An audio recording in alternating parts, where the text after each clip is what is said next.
अलैकुम वरहमतुल्लाहि तआला वबरकातुहू।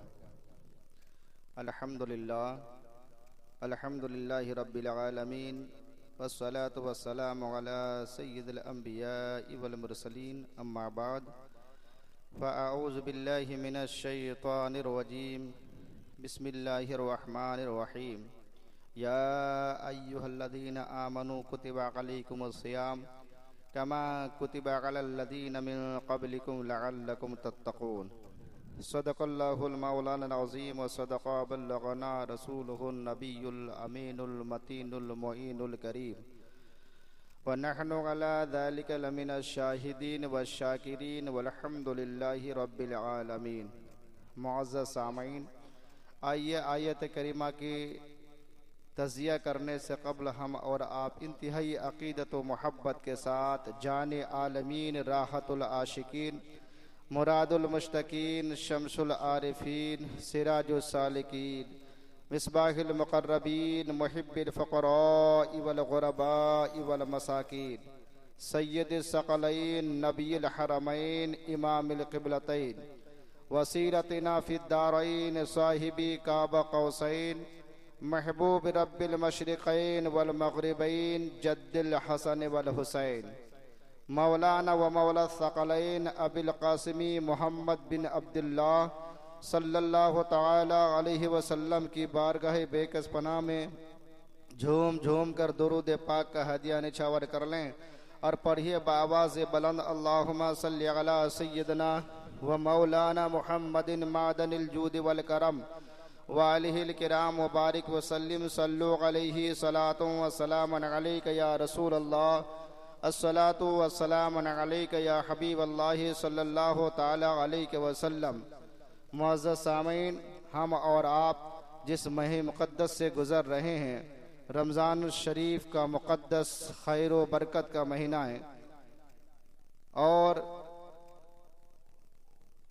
इस महीने के ताल्लुक़ से आका करीम सल्लल्लाहु ताला अलैहि वसल्लम ने बेशुमार फजीलतें बयान फरमाई कि इस महीने की शान ये है कि इस महीने की जो ही पहली तारीख़ आ जाती है तो ये महीना अपने दामन में, अपने जलवों में बेशुमार रहमतें, बेशुमार बरकतें लेकर के हाजिर होते हैं। ये इस्लामी साल का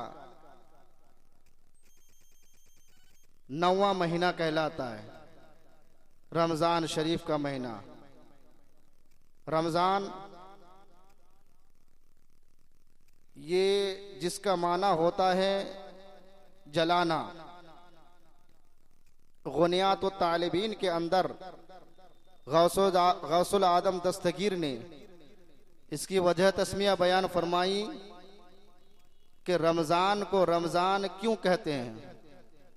तो रमज़ान ये रमज से माखूज़ है, बना है, जिसका माना होता है जलाना। और ये महीना भी बंदों के गुनाहों को जला देता है मोहब्बत से, सुभान अल्लाह। और आगे बयान फरमाते हैं कि रमज़ान का माना होता है गरम पत्थर की, कि जिस पर चलने से इंसान का पांव जलने लगता है। तो ये महीना भी ऐसा ही है कि जब कोई बंदा हालत सियाम में, हालत रोजा में इस महीने से गुजरता है तो उसके जिस्म के गुनाहों को अल्लाह जला देता है। तो ये नाम रखा गया। और जिस वक्त इस महीने का नाम रखा गया था उस वक्त सख्त मौसम गर्म का था।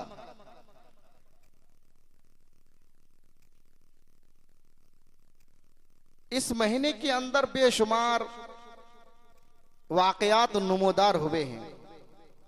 आका करीम रऊफ़ुर रहीम सल्लल्लाहु ताला अलैहि वसल्लम फरमाते हैं कि बारहा आप सुनते रहते हैं कि जो ही इसकी पहली तारीख आ जाती है तो अल्लाह तबारक व ताला आसमानों का दरवाजा खोल देता है,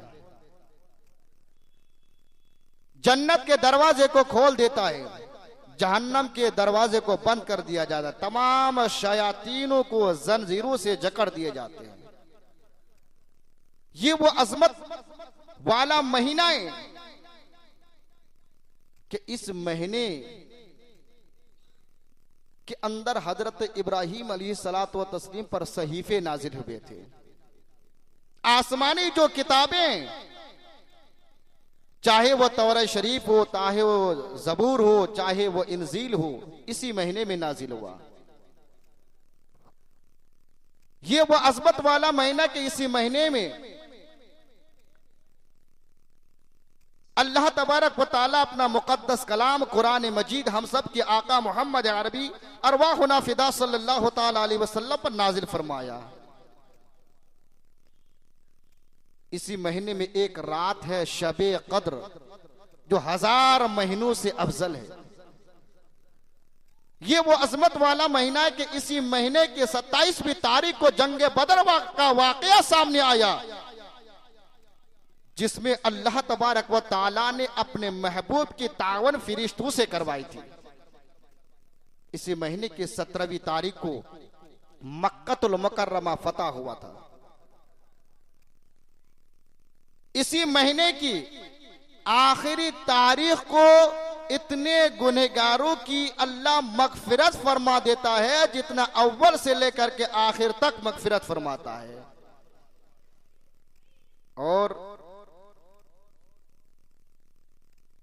उम्मत मुस्लिमा का इस बात पर इजमा है कि रमजान शरीफ का महीना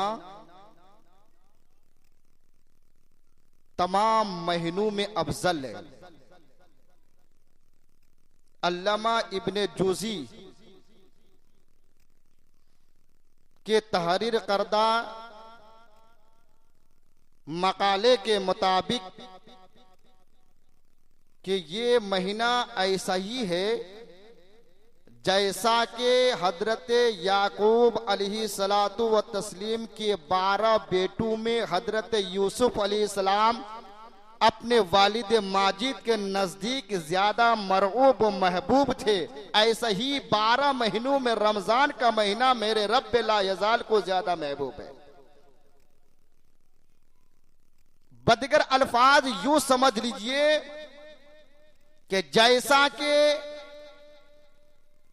हजरत यूसुफ अलैहिस्सलातु व तस्लीम के सदक़े हजरत याकूब के 11 बेटों की मग़फ़िरत हुई थी, गुनाहों को मुआफ किया था, उसी तरीके से अल्लाह तबारक व तआला रमजान मुबारक के फैजान से, इसकी बरकत से 11 महीने की गुनाहों के बंदे को माफ फरमा देता है, बंदों के गुनाहों को माफ फरमा देता है। रमजान शरीफ का जब ये महीना आ जाता तो आका करीम रऊफ़ुर रहीम सल्लल्लाहु ताला अलैहि वसल्लम सहाबाए किराम के दरमियान बैठ करके वाज फरमाते, मेरे सहाबियों तुम पर एक ऐसा महीना जलवागर होने वाला है, एक ऐसा महीना आने वाला है जिसकी पहली रात की बरकत ये है कि अल्लाह तबारक व ताला उस रात के अंदर आखिरी पहर में आसमान के नीचे से एक रहमत की हवा चलाता है और अल्लाह तबारक व ताला आसमानी दुनिया पर नुज़ूल इजलाल फरता है और ऐलान करता है कि है कोई बख्शिश के तलबगार के उसे बख्श दिया जाए, है कोई माफी के तलबगार के उसे माफ कर दिया जाए, है कोई फला फला हाजत रवा के उसकी हाजत को पूरी कर दी जाए,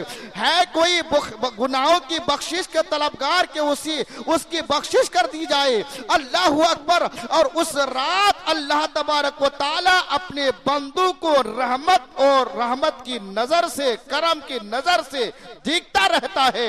अल्लाहु अकबर। आप अंदाजा लगाए कि अल्लाह तबारक व तआला जिस बंदे को रहमत की नजर से, करम की नजर से देख ले, उसकी बात ही कुछ और हो सकती है। वैसे तो अहले बनारस अल्हम्दुलिल्लाह हमारी ख्वाहिश तो यह है कि अल्लाह की निगाह रहमत हम पर पड़ जाए। क्यों? इसलिए कि हमारा दिल तो यह कहता है कि हम ये चाहते हैं कि हमारे पीर और मुर्शिद की नजर अगर हम पर पड़ जाए तो हमारा काम बन जाएगा। गौसुल आजम दस्तगीर की निगाह रहमत हम पर पड़ जाए तो हमारा बेड़ा पार हो जाएगा। गरीब नवाज की हम पर अगर इनायत हो जाए तो हमारा काम बन जाएगा। मखदूम पाक की नजर पर इनायत हो जाए तो हमारा बिगड़ हमारा जो है कि काम बन जाएगा। अल्लाहु अकबर। इसी तरीके से हम कहते हैं इमाम अहले सुन्नत की नजर हम पर अगर पड़ जाए तो हमारा बेड़ा पार हो जाएगा। ताजुल शरिया की नजर हम पर अगर हो जाए अल्लाह अकबर तो हमारा बिगड़ा हुआ काम बन जाएगा। इस तरीके से हम औलिया किराम के वो निगाहों के तलबगार है। लेकिन याद रखे ये तो वो हस्तियां है इस रूए जमीन पर कि ये हस्तियां जिस निगाह के तलबगार है, जिस निगाह के मोहताज है। अल्लाह तबारक व तआला फरमाने मुस्तफा के मुताबिक रमजान की पहली रात को मेरा अल्लाह अपनी रहमत की निगाह से उस बंदू को देखते रहता है। तो ये वो अजीम रात है। 29 या 30 रातें कि हर रात की फजीलत आका करीम रऊफ रहीम सल्लल्लाहु ताला अलैहि वसल्लम ने बयान फरमाई कि बगैर किसी चूचरा के हर रात 60,000 गुनहगारों की मगफिरत फरमाकर जहन्नम से आजाद करके जन्नत का परवाना अता फरमाता है। ऐसी रातें अल्लाह ने हमें अता फरमाई है। लेकिन अफसोस की बात है कि इन रातों की अहमियत आज उम्मत मुस्लिमा के पास नहीं है। इन रातों की कदर आज हमारे पास नहीं है। देखिए, रोजा उम्मत मुस्लिमा पर फर्ज किया गया। क्यों किया गया, क्या वजह थी? तो फलसफा रोजा तो यह है कि हम सोचें कि हर वक्त हर लम्हा, आज कुछ लोग सोचते हैं ना कि रोजा वो रखे जिनके यहां खाने का बंदोबस्त नहीं है, जो दाने दाने का मोहताज है वो रोजा रखे। अल्लाह ने हमें बेशुमार दौलत दी, हमारे पास किस चीज की कमी है, हम क्यों रोजा रखे? किसी के ज़हन में यह बात पैदा हो सकती है। लेकिन उसे सोचना चाहिए कि इंसान को हर वक्त हर लम्हा रिस्क रब देता है, रब अता करता है। तो वही रब जो हर वक्त हर लम्हा बंदे को रिस्क देता है, वही रब अपने बंदों से ये इम्तिहान लेना चाहता है। मेरे बंदो, साल भर मुसलसल 11 महीने तो तू मेरी नेमतों को खाते आया है, मेरी नेमतों को पीते आया है। क्या एक महीना तू मेरे लिए छोड़ भी सकता है? तो रोजा फर्ज किया। अगर छोड़ सकता है तो छोड़ के देख और एक महीना रोजा रख। इसलिए कहा जाता है कि रोजा एक ऐसा अमल, ऐसी पूंजी, ऐसा सरमाया है जिसका दुनिया माफिया में कोई नजीर नहीं। और अल्लाह के रसूल अरवाह नाफिदा सल्लल्लाहु ताला अलैहि वसल्लम की बारगाह बेकसपना में एक सहाबी हजरत अबू उमामा ने जब अर्ज की, या रसूल अल्लाह, बहुत परेशान हाल हो, एक ऐसा अमल बताएं, ऐसा अमल बताएं जो दुनिया माफिया से बेहतर हो। आका करीम रऊफ रहीम सल्लल्लाहु अलैहि वसल्लम ने बयान फरमाया कि रोजा को लाजिम कर लो। अर्ज की, आका उसके अलावा बेहतर अमल? मेरे नबी ने फरमाया कि रोजे को लाजिम कर लो। फिर जो है कि अर्ज की गई, या रसूल अल्लाह सल्लल्लाहु अलैहि वसल्लम, मेरे बाप आप पर कुर्बान, एक ऐसा अमल बताया जाए जो मेरे साथ खास हो और इस रूए जमीन पर सबसे बेहतर अमल हो। मेरे नबी ने फरमाया कि रोजे को अपने ऊपर लाजिम कर लो, इसलिए कि रोजा एक ऐसा अमल है, एक ऐसी नेकी है, एक ऐसी पूंजी है जिसका दुनिया माफिया में कोई जवाब नहीं है। रोजे को लाजिम कर लो। तो रोजा के मुतालिक हदीस कुदसी में आया है कि अस्सौमु ली व अना अज़्ज़ी बिह, एक महीना मेरा बंदा मेरे लिए छोड़ सकता है कि नहीं, वो छोड़ करके देखे, और इसका सिला, इसका अजर मैं दूंगा। और कब दूंगा किसी को खबर नहीं है, रोजा रखने वाला जानता है और रखवाने वाला जानता है। किसी को पता नहीं है। अल्हम्दुलिल्लाह इस मस्जिद के अंदर जितने भी लोग हैं, हर किसी ने इल्ला माशाअल्लाह रोजा रखा, सिवाय नन्हे मुन्ने बच्चों के रोजा रखा है।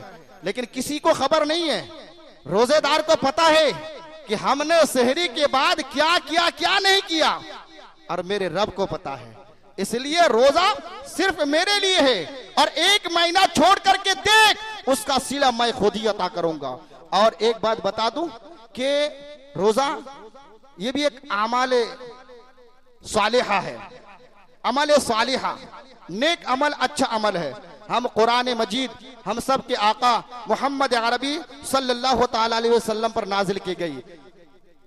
जब आप कुरान मुकद्दस की तिलावत करते होंगे, तर्जुमा कंजुल ईमान उठा कर गए थे, मुतादिद जगहों में एक आयत आती है, तजरी मिन तहतिहल अनहार खालिदीना फीहा अबदा। बार बार इस चीज का जिक्र आया है, बार बार इस चीज का जिक्र आया है। क्या मतलब? मतलब ये है कि जो अमाल सालिहा करेगा, जो नेक अमल करेगा, जो अच्छा अमल करेगा, अल्लाह फरमाता है तजरी मिन तहतिहल अनहार, उसके नीचे नहरें जारी होंगे। अल्लाहु अकबर, उसके नीचे नहरें जारी होंगे और उसमें से वो पिएंगे, उससे सैराब होंगे। और कब तक? खालिदीन फीहा अबदा, जब तक कि वो उसके नीचे रहेंगे। अल्लाहु अकबर। तो चुनांचे नेक अमल करने पर, नेक अमल करने पर क्या मिलेंगे? जन्नत। और उस जन्नत के नीचे नहरें जारी होंगे, और वो उस वक्त तक सैराब होते रहेंगे जब तक कि वो जन्नत के अंदर मुस्तकर होंगे। ये अमाल सालिहा करने का सिला है। मिसाल के तौर पर नमाज क्यों पढ़ते हैं? आका ने फरमाया कि नमाज उम्मत मुस्लिमा पर फर्ज किया गया है। पूछा गया या रसूलल्लाह, नमाज का सिला क्या है? मेरे नबी ने फरमाया कि नमाज से जन्नत मिलती है, नमाज से जन्नत मिलती है। अल्लाह अकबर। उसके अलावा और नेक अमल क्या है? और नेक अमल क्या है? तो नमाज से जन्नत मिलती है, ज़कात दो तो जन्नत मिलती है। अल्लाह अकबर। उसके बाद हज करो तो जन्नत मिलती है, अच्छी अच्छी बातें करो तो जन्नत मिलती है, बड़ों का अदब करते रहो तो जन्नत मिलती है, बीमारों की इयादत करो तो जन्नत मिलती है, रास्ते से तकलीफ दे चीजों को हटा दो तो जन्नत मिलती है। अल्लाह अकबर। नमाजों की पाबंदी करो तो जन्नत मिलती है, माँ बाप के चेहरे की जियारत करो मोहब्बत की नजर से तो जन्नत मिलती है। अल्लाह अकबर। उसके बाद मसाकिन की खबर करो तो जन्नत मिलती है, गुरबा की इमदाद करो तो जन्नत मिलती है, लोगों को इफ्तार कराओ तो जन्नत मिलती है, लोगों की अच्छा बात बताओ तो जन्नत मिलती है। यानी हर नेक अमल करने पर जन्नत मिलती है। अल्लाह के रसूल फरमाते हैं, अल्लाह अकबर, कि रोजा एक ऐसा अमल है, रोजा एक ऐसी पूंजी है, रोजा एक ऐसा सरमाया है कि रोजा रखने पर सिर्फ जन्नत नहीं मिलती बल्कि मालिक के हकीकी मिल जाती है। इसलिए रोजा रखा करो। रोजा रखने पर जन्नत ही नहीं बल्कि मालिक के हकीकी मालिक के जन्नत मिल जाती है। ये रोजा है जो किसी और के साथ खास नहीं है। और किसको चाहिए? हमें मालिक के हकीकी चाहिए। अगर मालिक के हकीकी मिल जाए, हजरत राबिया बसरिया, हजरत राबिया जो नबी पाक सल्लल्लाहु अलैहि वसल्लम के चहेते साहबी है, जब आका करीम बिल इख्तिसार पूछा गया कि राबिया अब जो सल तो जो कुछ भी मांगना चाहते हो मांग ले।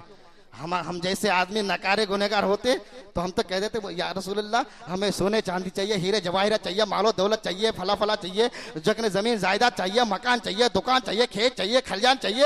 अल्लाह पर न जाने जाने किसी चीजों का हम तलबगार होते, लेकिन वो आशिक रसूल थे। अल्लाह पर जब मेरे नबी ने कहा कि ए रबिया तू मां क्या मांगना चाहता है, चुनांचे अर्ज की या रसूलल्लाह मैं क्या मांगू? मैं तो यही चाहता हूं कि आपको मैं चाहिए, मैं आपको चाहता हूं, मैं आपके साथ रहना चाहता हूं, मैं आपके साथ रहना चाहता हूं, मेरे साथ रहना चाहते हो? हाँ या रसूलल्लाह, कोई ये सब नहीं चाहिए? नहीं चाहिए या रसूलल्लाह, आप मालिक के हकीकी है, आप है तो मेरा सब कुछ है, आप है तो सब कुछ है। तो अगर मालिक के जन्नत, मालिक के हकीकी अगर मिल जाए तो रोजा रखने पर मालिक के हकीकी मिलता है, मालिक के हकीकी मिलता है। और कि रोजा का हम एहतराम करें, इसलिए चाहिए बाहर शरीयत के अंदर और दिगर कुतुब के अंदर फुकाए इस्लाम ने रकम तर्रास फरमाया कि जब बच्चे की उम्र 10 साल को हो जाए तो रोजा रखने की आदत डलवाएं। ये माँ बाप पर फर्ज है। जब 10 साल को पहुंच जाए। आजकल देखने को मिलता है इतने बड़े बड़े हो चुके हैं, दाढ़ी निकल गई है और टोपियां लगा करके ऐसा चलते हैं, मालूम होता है कि हाजी साहब कहीं जिहाद की से वापस होकर के आ रहे हैं, लेकिन रोजा नहीं रखते। बड़े अफसोस की बात है। अल्लाह उनको हिदायत अता फरमाए। देखने को मिलता है नई सड़क के अंदर दुकानों में बैठ करके गुटखा खा रहे हैं, पान खा रहे हैं, सर पे टोपी है। बड़े अफसोस की बात है। पूछा जा रहा है कि रोजा आप मुसलमान है, रोजा नहीं रखते। क्या बताऊं, आदत पड़ी हुई है। ये गुटखा की आदत ऐसी लत लग चुकी है कि इसको मैं छोड़ नहीं सकता। ऐसे ऐसे भी इंसान मौजूद है। अल्लाह इन सबको हिदायत अता फरमाए। तो अब यह मुसम्मम इरादा करे कि जब बच्चे की उम्र पहुंच जाए तो 10 साल को, तो आप बच्चे को आदत डलवाएं कि रोजा रखे। और जब 12 साल की उम्र को पहुंच जाए और ना रखे तो फिर मार करके रखवाए, डांटें। यह शरीयत का हुक्म है। क्यों कि अगर तुमने ये ख्याल किया कि मेरे बच्चे रोजे रखेंगे, दिन भर भूखे रहेंगे तो चेहरा खराब हो जाएगा, अरे रुखसारों की चमक खत्म हो जाएगी, बीमार पड़ जाएंगे, तो उस बच्चे का तो कुछ नहीं बिगड़ेगा, लेकिन आपका जरूर बिगड़ जाएगा। आपका जरूर बिगड़ेगा कि कल कयामत के मैदान में जब हमारा रब हमसे पूछेगा कि रोजा फर्ज किया गया, तूने अपने बच्चे को हुक्म क्यों नहीं दिया, तो फिर इसकी जवाबदेही जब आपसे होगी तो फिर उस वक्त आपको जवाब देना पड़ेगा। और यहां अगर बात बनाना चाहे तो बात तो बना सकते हैं, लेकिन वहां किसी के चलने वाला नहीं है, वहां किसी का नहीं चलेगा। लिहाजा रोजे की पाबंदी करें और रोजा जो रखा जिस तरह जाता है उसी तरीके से रखे। कि रोजे का एहतराम जो करना है करे। सहरी का वक्त जब से शुरू होता है उस वक्त से लेकर के इफ्तार तक खाने से, पीने से और जिमा से अपने आप को रोके रखने का नाम रोजा है। बकिया हालत रोजा में गीबत करना, चुगली करना, गाली गुलोज देना, इससे रोजा तो नहीं जाता, अलबत्ता कमजोरियां जरूर आ जाती है कि ये मुसलमान की पहचान नहीं है, ये उसका एहतराम है। अलबत्ता ये तो कोई नई बात नहीं है, नई शरीयत नहीं है कि रोजा सिर्फ हमारे साथ खास है, बल्कि उम्म साबिका दिगर अंबिया किराम, अंबिया साबिकीन पर भी रोजा अल्लाह ने फर्ज किया था, मगर उनकी नौइयत, उनकी सूरतें मुख्तलिफ थी। हजरत आदम अलैहिस्सलाम की शरीयत में हर महीने 13, 14, 15 वो रोजा लाजिम था, रखते थे और उनकी शरीयत पर यह मशरू रहा।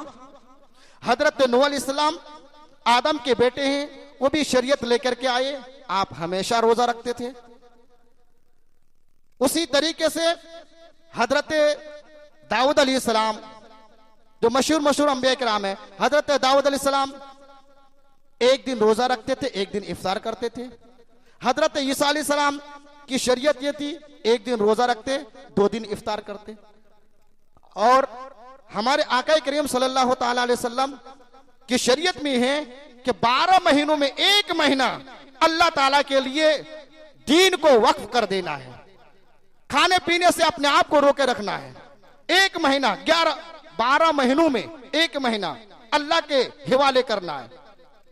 और कि रोजा रखने से मिलता क्या है, मालिक के हकीकी मिलता है, बेशुमार नेमतें मिलती है, बेशुमार बरकतें मिलती है। और सबसे बड़ी बात यह है कि जो भी बंदा रोजा को रोजा के साथ, रोजे के एहतराम के साथ रोजा रखेगा, अल्लाह तबारक व ताला की निगाह रहमत उस बंदे पर पड़ेगी। और कहा जाता है कि ये मजहब इस्लाम के अंदर ये रोजा फर्ज क्यों किया गया, रोजा क्यों फर्ज किया गया? तो एक वजह यह भी हो सकती है, देखिए कि इस्लाम का कोई भी अमल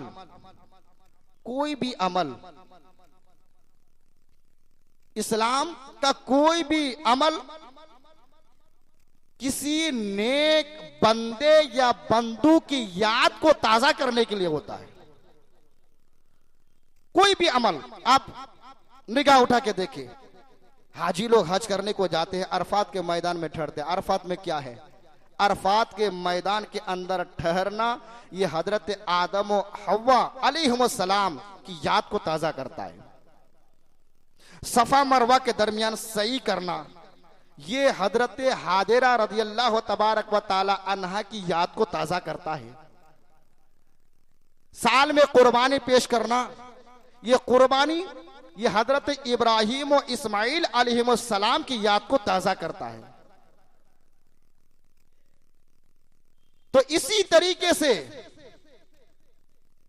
इस महीने के अंदर हम सब के आका मोहम्मद अरबी सल्लल्लाहु ताला अलैहि वसल्लम दीन को खाने से परहेज फरमाते और रात को अमल खैर करते, इबादत के गुजार देते। तो अल्लाह तबारक व ताला को हमारे नबी की ये अदा इतनी पसंद आ गई, इतनी पसंद आ गई कि 12 महीनों में एक महीना शरीयत मोहम्मदी पर लाजिम करार दिया गया कि अगर 11 महीने मेरे बंदे अल्लाह अकबर मेरी नेमत वो खाते आएगा पीते आएगा, तो एक महीना जो मेरा पक्का सच्चा बंदा होगा मेरे लिए छोड़ भी सकता है कि नहीं छोड़ सकता। महबूब अपने गुलामों को खुशखबरी दे दे, बता दे कि एक महीना रोजा रख करके अपने ऊपर लाजिम कर ले। तो इस चीज की याद को ताजा करना है कि रोजा बहुत सारे लोग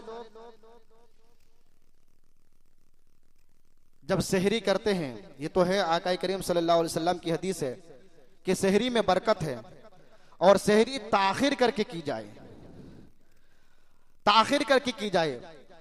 ताखिर का मतलब ये नहीं कि टाइम क्रॉस कर जाए, आगे निकल जाए। हमेशा हर आदमी कोशिश करे। ताखिर का मतलब यह है कि जो वक्त दिया हुआ है निजामुल औकात के अंदर, तो 5 मिनट पहले ही वो सहरी से फारिग हो ले। ऐसा नहीं कि बहुत सारे लोग देखते हैं कि इधर अजान हो रही है, घटाघट पानी पी रहे हैं। जिसको पीने की आदत है, इधर अजान हो रही है 2-3 फूंक देते हैं या 5 चबा देते हैं। देखिए जो टाइम दिया हुआ है, अगर 1 मिनट की बात तो दूर की बात आएगा, अगर 1 सेकंड भी अगर आगे बढ़ जाए और कोई भी चीज आपके हलक से अंदर चले जाए तो आपका रोजा नहीं माना जाएगा। जो बात जगहों में ये राय है ना कि अभी सूरज निकला नहीं है या अभी वक्त है, कोई बात नहीं है, नहीं, उसका एहतराम करें। और एक छोटी सी गलती की वजह से पूरे दिन भूखे रहना आपके लिए बेकार हो जाएगा। तो सहरी में ताखिर करने में जो बरकत है,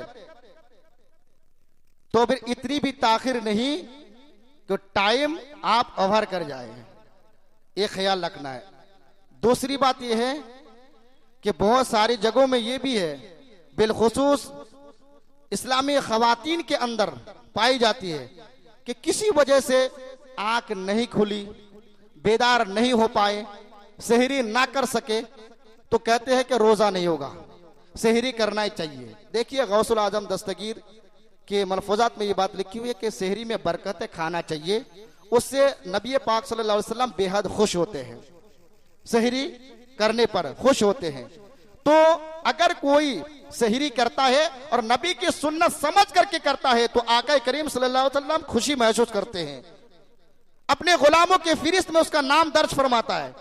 और अगर कोई बेगैर सहरी किसी कारण की वजह से अगर सहरी ना कर सका तो इसका मतलब यह नहीं कि उसका रोजा नहीं होगा, अलबत्ता सहरी में जो बरकत है उससे जरूर वो महरूम होगा। दूसरी बात, इफ्तार जो हम करते हैं, तो इफ्तार किस चीज से की जाए? 12 आप तकरीर में सुनते रहते हैं, सुन्नत तरीका यही है कि खजूर हो या फिर पानी हो। अगर किसी ये चीज किसी के यहां मैसर नहीं है, तो किसी के यहां मैसर नहीं है, पानी एक ऐसी चीज है कि हर एक के अंदर पाई जाती है, हर घर के अंदर पाए जाते हैं, तो पानी पर इक्तिफा करें, या तो फिर कोई नमक या कोई नमकीन चीजें जबान पर उठा कर दे। और ये कब, जब मुकम्मल तरीके से टाइम इफ्तार का हो जाए तब। आप देखते हैं, हम भी इमाम के लायक तो नहीं है, लेकिन छोटे से एक मस्जिद का हम इमाम है, बैठते इफ्तार के लोग कहते हैं हो गया टाइम, वो हो गया टाइम। अरे 10 साल 12 साल पढ़कर के आलिम दीन बने हम, मसला सिखाए गए हमें, और वो हमें बता रहे कि हो गया टाइम, हो गया टाइम।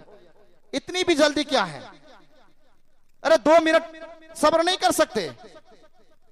जब 12 घंटा 11 घंटा भूखे से हैं, रह सकते, और 2 मिनट के लिए आप रुक नहीं पा रहे?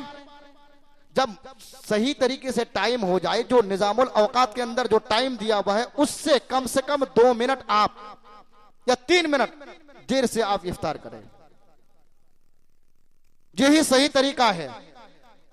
वैसे टाइम तो हो जाता है, लेकिन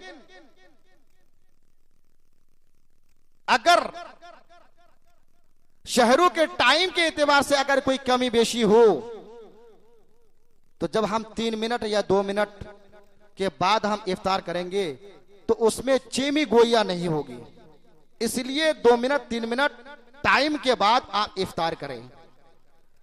और एक बात यह है कि इफ्तार की एक दुआ पढ़ी जाती है। दुआ कब पढ़नी है? अल्लामा जलालुद्दीन अमजदी लिखते हैं कि इफ्तार की दुआ क्या है।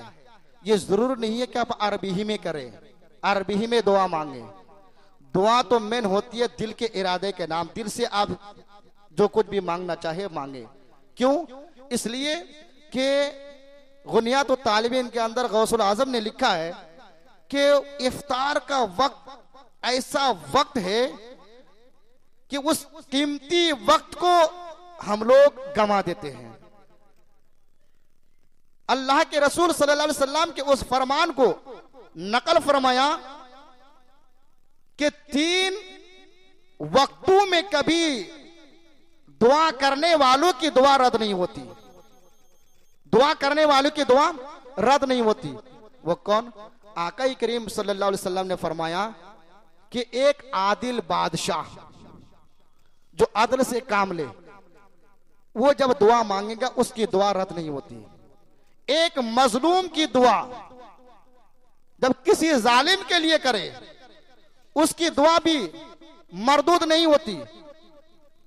सुनिए, आज हम है ना, अपने से कमजोर को कमजोर ही देखना पसंद करते हैं, उस पर जुल्म ही ढाते हैं और ये सोचते हैं उसको हमेशा पांव तले ही देखना चाहते हैं। लेकिन याद रखे, वो मजलूम अगर दिल से कोई दुआ निकल गई तो फिर आपकी खैरियत नहीं, फिर उस वबा से, उसकी सजा से फिर कोई आपको बचा नहीं सकता। इन्ना रब्बिका लशदीद, के अपने रब की पकड़ बहुत ही सख्त होती है। जब उसकी गिरफ्त में आप आ जाएंगे तो दुनिया के अंदर किसी के अंदर वो ताकत नहीं कि उसकी सजा से, उसकी पकड़ से आपको कोई बचा सके, जब तक के फिर अल्लाह का फजल करम, रसूल की इनायत ना हो जाए। तो याद रखे, अल्लाह के रसूल ने फरमाया कि मजलूम की दुआ, उसकी दुआ भी रद्द नहीं की जाती। और तीसरे नंबर पे आका करीम ने फरमाया कि वो इफ्तार के वक्त की दुआ, इफ्तार के वक्त वो कीमती वक्त होती है, उस वक्त हम क्या करें? उस वक्त जो फुक़हा इस्लाम ने उस हदीस पाक के मफहूम को हमारे सामने पेश किया है कि कम से कम 10 मिनट पहले, ज्यादा नहीं, 10 मिनट पहले हम बैठे और बैठ करके हम वहां कोई काम नहीं, कोई दुनिया का तसव्वुर नहीं, किसी चीज का तो कोई तसव्वुर नहीं, सिर्फ और सिर्फ ये तसव्वुर करे कि अल्लाह के लिए हमने रोजा रखा है और अपने हाथ से फल फ्रूट को इधर से उधर करे और देखे, उधर देखते रहे, कोई तसव्वुर नहीं, सिर्फ उधर देखे बैठे। उससे मेरा रब इतना खुश होता है, इतना खुश होता है।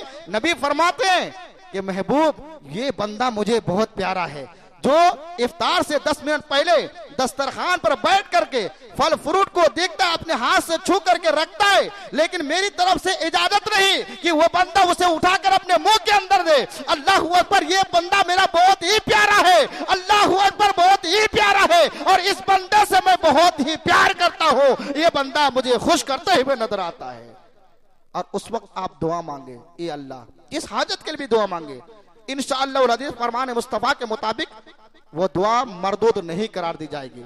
लेकिन अफसोस की बात यह है कि आज हम उस वक्त की, उस लम्हे की अहमियत आज हमारे पास नहीं है कि हम तो उस वक्त, कीमती वक्त को जाय कर बैठते हैं, फल फ्रूट सजाने में लगते हैं, दूध लाना है, दुकान से ये लाना है, वो लाना है, अभी ब्रश करना है, मिसवाक करनी है, बस बातों में मसरूफ हो जाते हैं। चाय बननी चाहिए, इफ्तार के बाद फौरन चाय मिलनी चाहिए, जो ये लिखे हो, बस दुनिया की बातों में हम मसरूफ हो जाते हैं और उस कीमती वक्त को हम गंवा बैठते हैं, कीमती वक्त को गंवा बैठते हैं। अल्लाह के हुजूर ये दुआ है कि कम से कम हम गुनहगार हैं तो क्या हुआ, गुनहगार हुआ तो क्या हुआ, लेकिन सामने ये भी रखें कि अगर हम गुनहगार हैं तो हमारा जो रब है, हमारा जो पालनहार है, वो उसकी रहमत बहुत बड़ी है, उसकी रहमत बहुत बड़ी है।